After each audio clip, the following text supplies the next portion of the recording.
щось думати, там, вносити плани. Там, бо без цього, на жаль, воно не буде рухатися. Воно не буде рухатися. Ну, постанову прийняли, жодне міністерство не пішло. Вони на нас виходять, ми їм стараємося допомагати. Тобто наш підхід такий. Ми, як ми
It's December 14, Ukraine Media Center confirms starts its operation.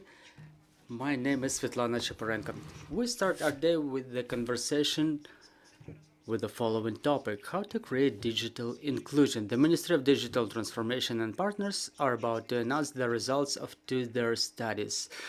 Joining us in this studio are Tetyana Lomakіна, advisor and commissioner of the President of Ukraine for the barrier-free environment, Mstислав Банік, head of the electronic services development at the Ministry of Digital Transformation of Ukraine, Volodymyr Brusіловський, head of the DIA support project, United Nations Development Program, and Dmitro Popov, UNDP expert on digital accessibility and author of both studies. Well, it's a little bit difficult to talk about digital accessibility and inclusivity in view of the problems with Kyivstar, but we hope that all those problems will be solved shortly.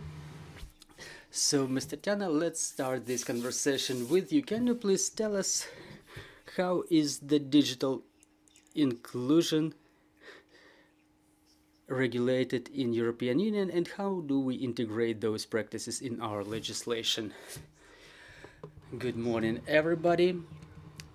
Well, Ukraine does not only study the European practices, but we've taken an important step on the way of implementation of the digital communications of Ukraine. There is a resolution by the Cabinet of Ministers that stipulates that the government authorities should switch to the digital communication standards existing in the European Union, and it is approved as a national standard now. So just like we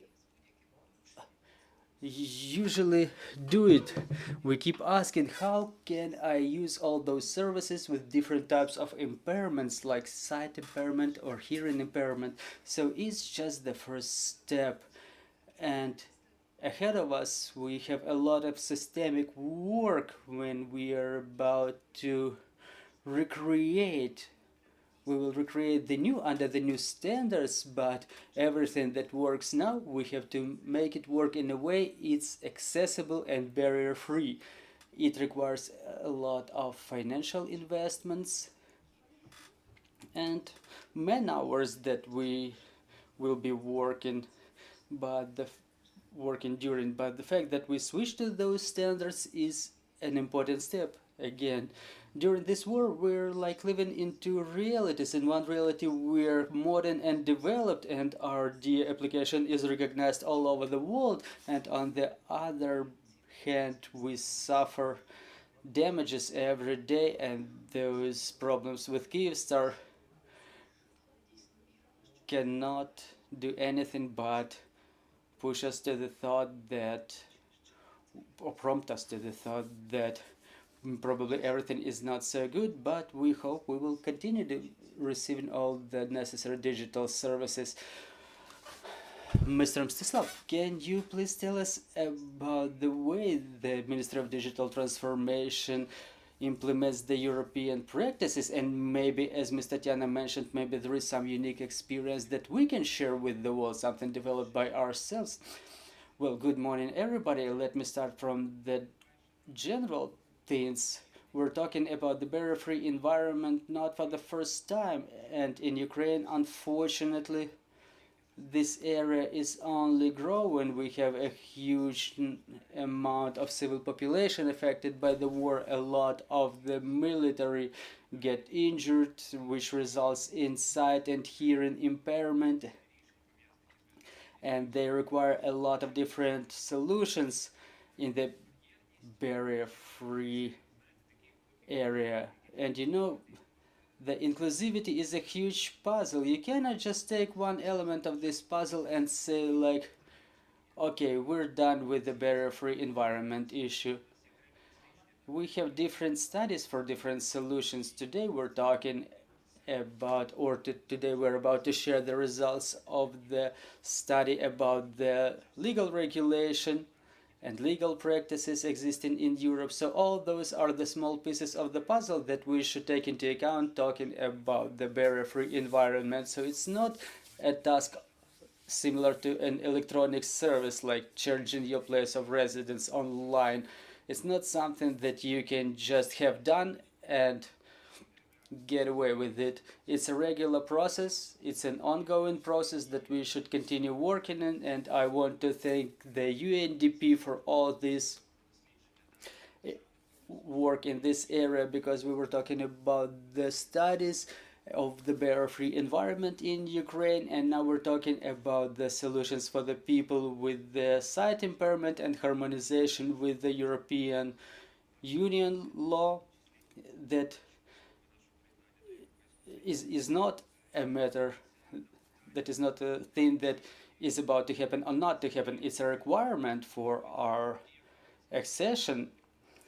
But let's talk honestly, DIA is a flagman product, but we're not talking about just the delivery of services for different categories of population in different areas, but talking about accessibility. DIA has a very strong positions, but the results of the studies that we have, let's be honest, they demonstrate that we have a lot to continue working on. There is no syndrome of a good student, so to say, and the requirements to DIA are even higher because a huge number of people is using it. 19.8 million are using the mobile application. Meanwhile, we have 3.5 personal accounts created in the portal for acquisition of services. So this is the minimum number of people that can use DIA, and those solutions should be available for people who have those special needs. It's very good that we work on it, good that we work on it in the team, and we are about to harmonize it with the legislation of the European Union, because talking about the private sector, everything there works based on competition and on the requirements of the clients. And talking about the government sector, first of all, everything should be always based upon the regulations, because only they are the premises for modernization. It shouldn't be based only on a desire of a government official, but it should also contemplate some regulation the work is based upon. Thank you very much. Mr. Volodymyr, what are the best global practices that Ukraine should implement to make sure that web accessibility is on the highest level in Ukraine? Well, let me thoughts from United Nations Development Program. Basically, in Ukraine, there are three factors that make the movement in this area non-alternative. First is digitalization of our life. I'm not talking about the martial law this latest time, but I mean, it's a global trend Ukrainians study, work online, we buy things online. Everything or a lot of things that we do is related to online services and internet. And yet another area is the digitalization of the government sector. Ukrainians support more transparent government, digital government, and the third area is the war. We have 3 million people with disabilities in Ukraine. Unfortunately, this number is growing. Our defenders keep getting injured. They get back to their civil lives with sight and hearing impairments, as well as other impairments and disabilities, and it doesn't give us any other alternative. We cannot allow a significant part of the population of Ukraine, because 3 million is a lot, is the huge figure. We cannot allow them to live without the future, without understanding of this digital future which is about to develop on and on. So I'm humbled by the fact that the colleagues from the government sector support us. Obviously, Ukraine has other priorities now, but we cannot let ourselves just do nothing in this area. Just like my colleagues said about the integration to the European Union. In European Union, the requirements are quite strict for digital accessibility, and obviously Ukraine cannot allow it, cannot afford not complying with them. Ukraine has made very significant steps within the last couple of years. There are formal mandatory requirements for the executive government to use the same standard which is mandatory for the European Union members, including a large number of countries, and the same standard operates in other developed countries of the world like Japan, New Zealand, USA, Australia. Our organization made a fundamental study about the way it works, and some components of the study will be presented today. So talking about what is supposed to be done, like, yeah, we've done this and that, but what else?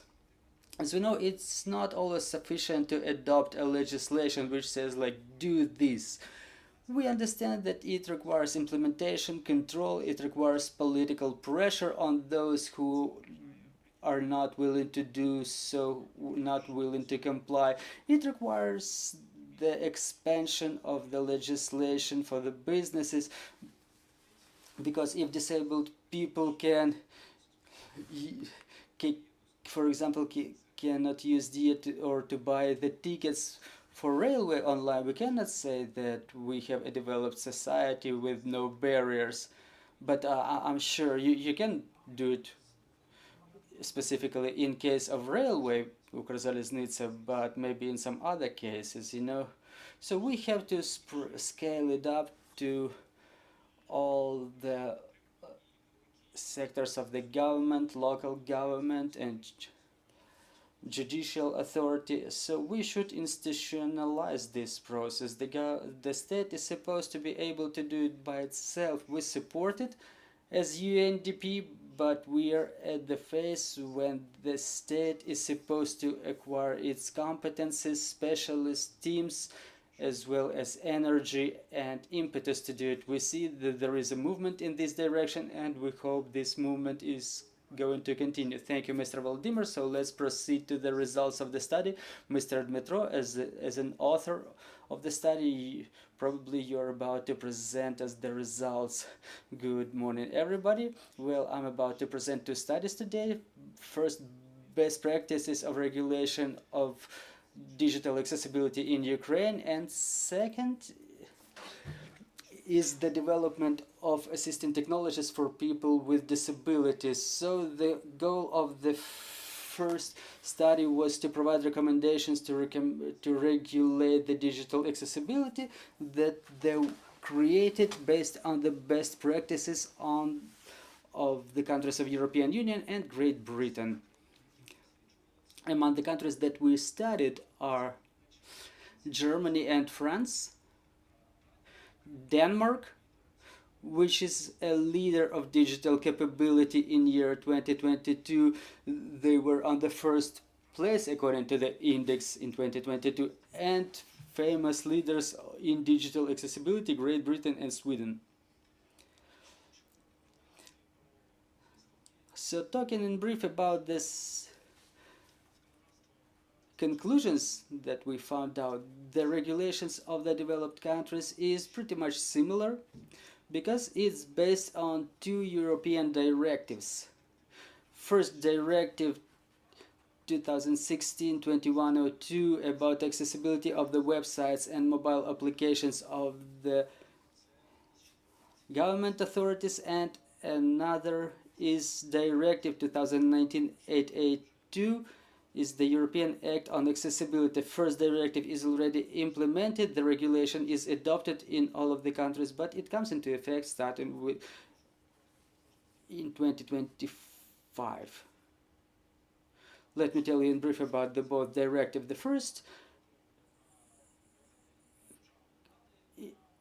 regulates the government authorities as well as the companies who take part in government procurement, government bids, or are otherwise financed by the government.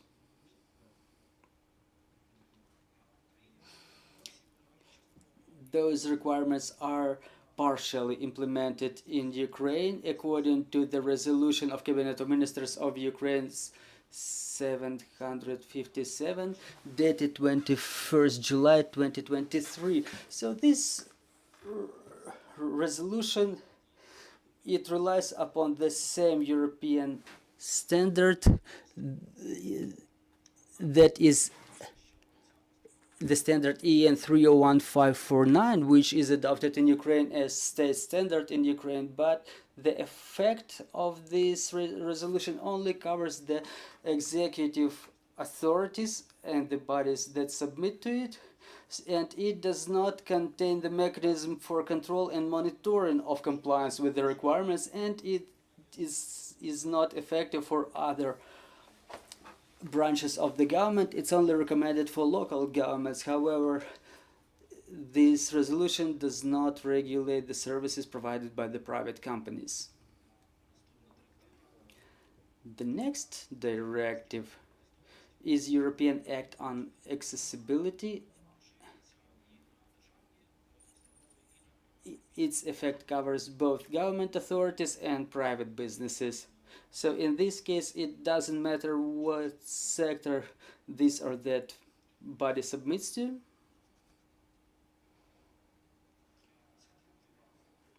This directive covers computer hardware systems and software systems, which means both computers, smartphones, tablets, and any other types of equipment, the self-service terminals,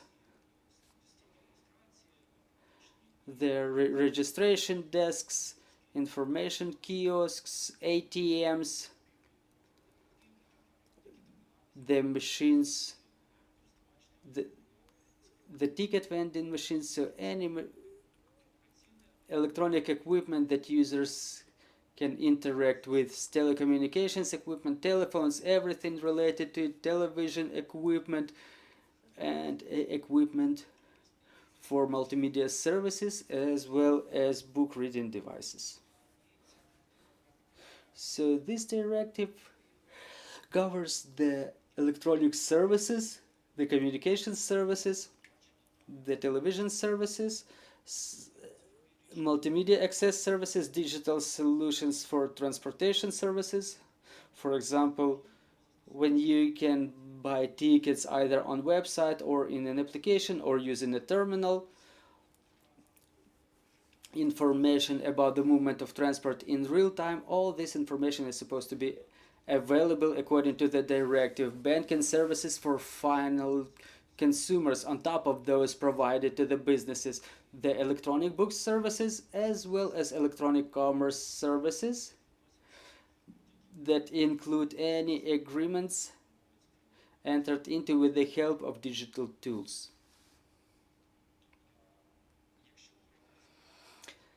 then if we analyze the legislation that we've studied, we can conditionally divide it into three groups. First is the framework legislation about the protection of rights of people with disabilities, non-discrimination of people with disabilities. They usually do not contain clear requirements of accessibility.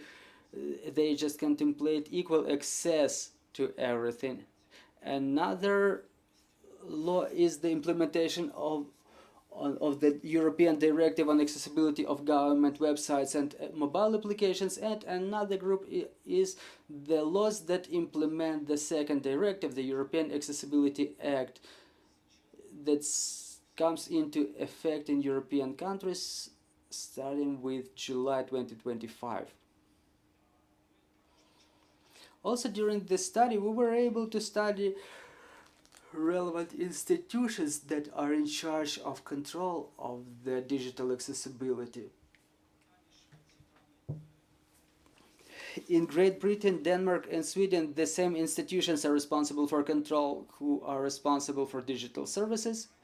In France, it's General Directorate of Social Unity, and in German, they created the Federal Agency on Monitoring of Digital Accessibility that provides consultations and monitors the level of accessibility. And upon the results of this study, we've come up with a number of recommendations. First one is to develop a legislation that includes requirements to transportation services, both for government and private companies that provide transport services, the services of digital communications, the services of audiovisual media such as television and any other multimedia services, banking services, and electronic commerce services. All those services contemplated by the resolution. So basically the idea is to harmonize our legislation with European one, and the range of services may be expanded. We are supposed to implement those requirements for websites, mobile applications, electronic documents, self-service terminals, just as it is stipulated in the directive.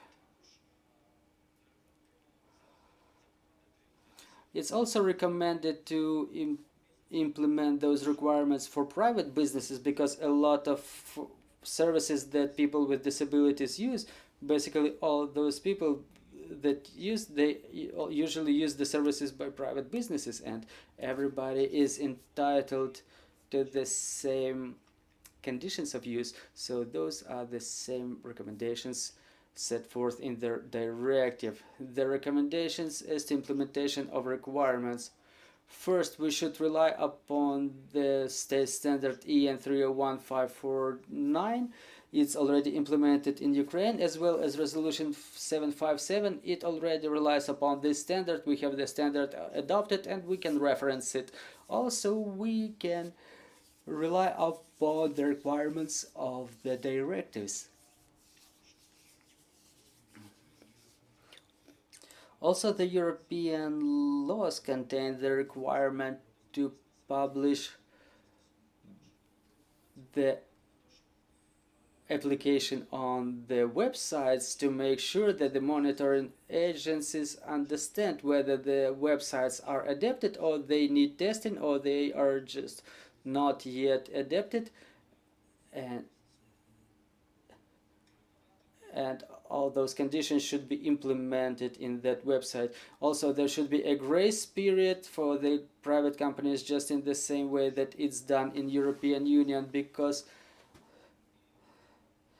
the effect of the directive starts from the year 25, so they have time to adapt their digital products.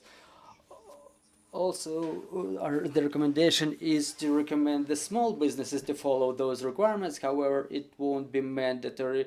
Also, provide the services of the digital content just in the way as it's set forth in the directive. Well, for example, it's difficult in case of mapping services, but the companies then are supposed to provide alternative format of those data. Also, the main recommendation is to appoint the controlling authority which could consult and monitor the compliance with all those requirements in government sector and for private businesses. We recommend the way of Germany, where they created a specific agency for this, which is in charge of monitoring. Well, all the relevant sectors should be controlled by relevant supervisory authorities who already exercise supervision in this area. Also, those government agencies may come up with the reports whether these or those websites comply with the requirements to provide better recommendations. Well, my presentation just disappeared. Can you please hold it for me?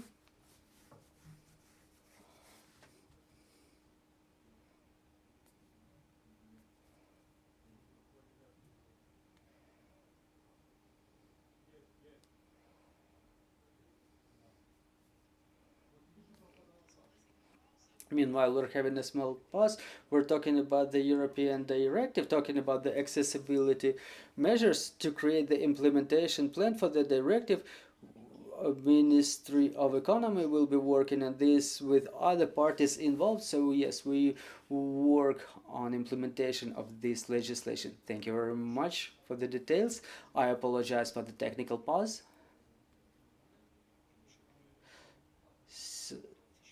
So I mentioned the institutional requirements. Now let's continue. Let's proceed to the following survey that talks about the use of the auxiliary technologies for people with people with disabilities. The task was to analyze the needs of the people with disabilities in the auxiliary technologies and to identify whether those technologies available in the markets and those that they can afford are sufficient for them. The audience contained 307 respondents, 55% men and 45% women. 84% of them are people with the sight impairments, and half of them are completely blind. The survey mostly covered the people with sight impairments as a category of people who most widely used auxiliary technologies. People with motoric impairments 10%, and people with other impairments up to 5%. The majority of users mentioned the level of knowledge of technologies as average. Also, we had in-depth interviews with 6 experts who were taking part in development of screen readers or speech synthesizers. So the data about the use of technologies, the most widespread device with a screen is an Android-based smartphone, which is pretty predictable. But if we analyze relevant foreign studies, people abroad mostly use iPhone in those cases because it's better accessible. The accessibility functions were implemented there earlier, but in Ukraine, probably due to economic factor, Android phones are more popular, and this statistic is no different from general statistics that we can find in terms of use of Android and iOS. The most popular personal computer is Windows-based system, and the most popular browser is Chrome. It seems obvious, however, abroad, for example, the studies showed that Chrome is not always the most popular because for a long time it didn't have accessibility functions. The most popular auxiliary technology is the reading from screen. The most popular program is NVDA, and the second one is JAWS, and However, in the global market, NVDA and JAWS have pretty equal results. Again, it's mostly related to economic factors because NVDA is free, meanwhile JAWS is a pay-based screen reader. Screen reader is the software that reads from the screen that is used by the people with sight impairments. And well, we got small figures in terms of zoom-in services because the majority of the users were completely blind. Well, during viewing of the website, that there is no strict preference either to use smartphone or computer. The figures are pretty much the same, but talking about some important operations such as banking services or government services, the majority uses smartphone for such services. It's important to be taken into account so that we could create products, first of all, for the mobile devices. It's also worth mentioning that 8% of the users do not perform such operations online, so the traditional way of acquisition of services is still in effect and it's still in demand. So it's important to preserve their services so they could be provided both online and offline. Also, the users mentioned that Microsoft Word is the most suitable format for them. Meanwhile, PDF is on the third place. Sometimes it's incompatible with different screen reading programs and has accessibility problems. It's also important to take into account this factor as well.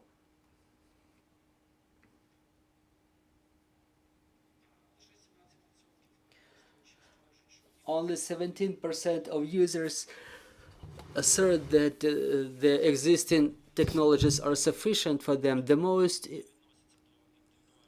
widely used technology is ATMs. Meanwhile, it's not an auxiliary technology. Still, people mentioned it, that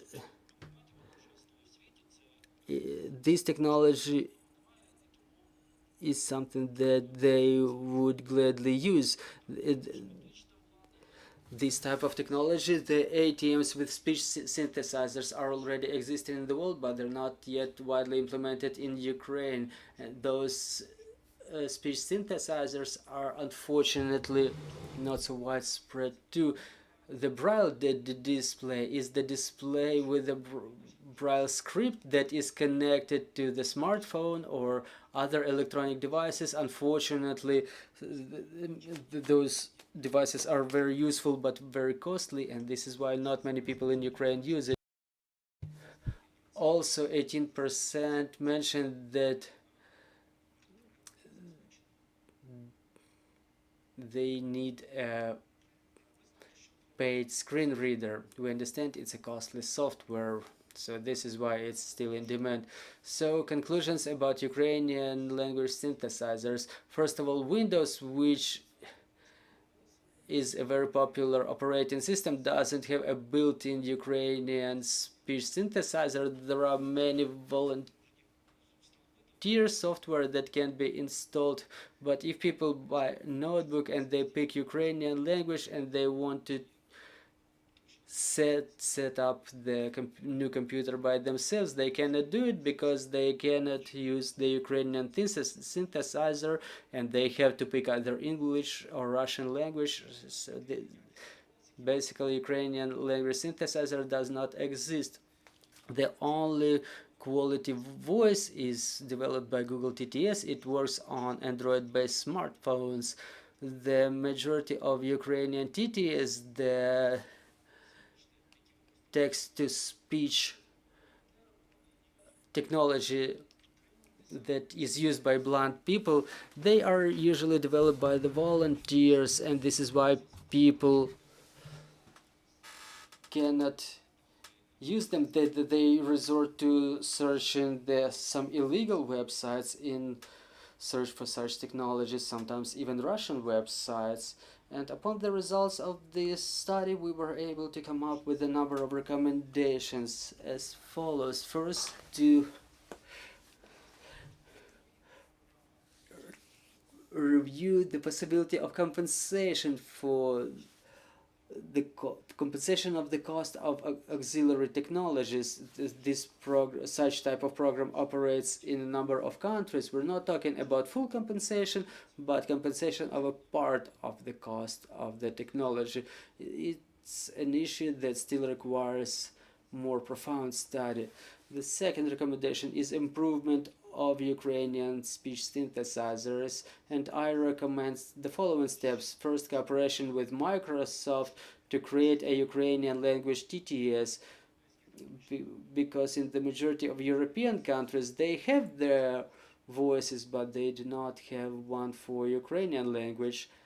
Another recommendation is cooperation with Apple about improvement of their Ukrainian voice. In Apple products, Ukrainian voice appeared only 1 year ago. Unfortunately, it's still low quality, and people are forced to use, for example, Russian voices for reading Ukrainian texts or interfaces. It's not so good. However, Ukrainian voice is not good either. Also, we should support the Ukrainian developers of TTS. During our study, we were able to find a number of such projects. However, they don't have support and they develop their products pretty slowly. Also, there is a recommendation on legal regulation of ATM accessibility. The first study was about that. So if we implement the European directives, the requirements in those directives, they will cover the ATMs too. Creation of web page with information about auxiliary technologies. A lot of people lose sight now, unfortunately, and as their relatives or friends try to find some information about auxiliary technologies, they just cannot do it because the information is almost unavailable in Ukrainian language. You should either search in English language websites or Russian websites, which are currently closed in Ukraine, so people usually cannot find or frequently cannot find such information. It's desirable to have some simple page which says where to download screen reader and how to use it. And the following recommendation is the mobile first principle for government digital services. I think it's pretty clear here, but I think we should have mentioned it in recommendation. And the recommendation 6 is to provide alternative for PDF files, because on the government websites the majority of documents, or maybe all of them, are published in PDF format. You can make PDF accessible for the users, however, it's not so easy, and frequently people just don't know how to do it, and respectively they do not. So it's better if we could ensure the provision of additional format like Microsoft Doc, not replacing it with Doc, but providing it as alternative format. So this is the recommendation.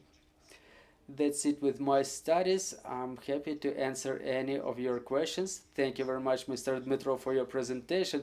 Well, this survey demonstrated the things that we already knew, that people with sight impairments have difficulties in our country, but there is a will to change it on the legislative level and the level of the society. So my question to you is, in your opinion, when Ukraine can become completely barrier-free in digital sector, and how many times do we need to develop the legislation, to implement it, to take all those steps that government and the businesses should do to remove the barriers completely in digital sector?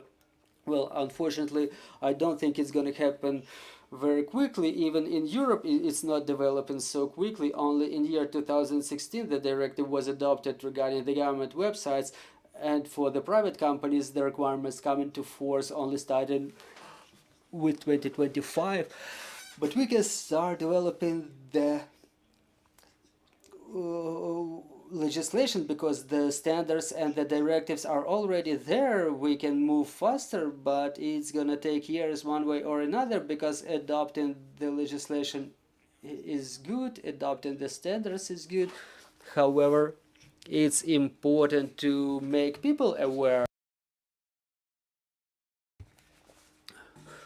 We're understaffed in terms of specialists, and it's a global problem. I was monitoring it on the global level, and everybody mentioned that web accessibility specialists are rare. So it's not only about the legislation, it's about training of people, of the education of specialists who can implement the digital inclusivity and accessibility.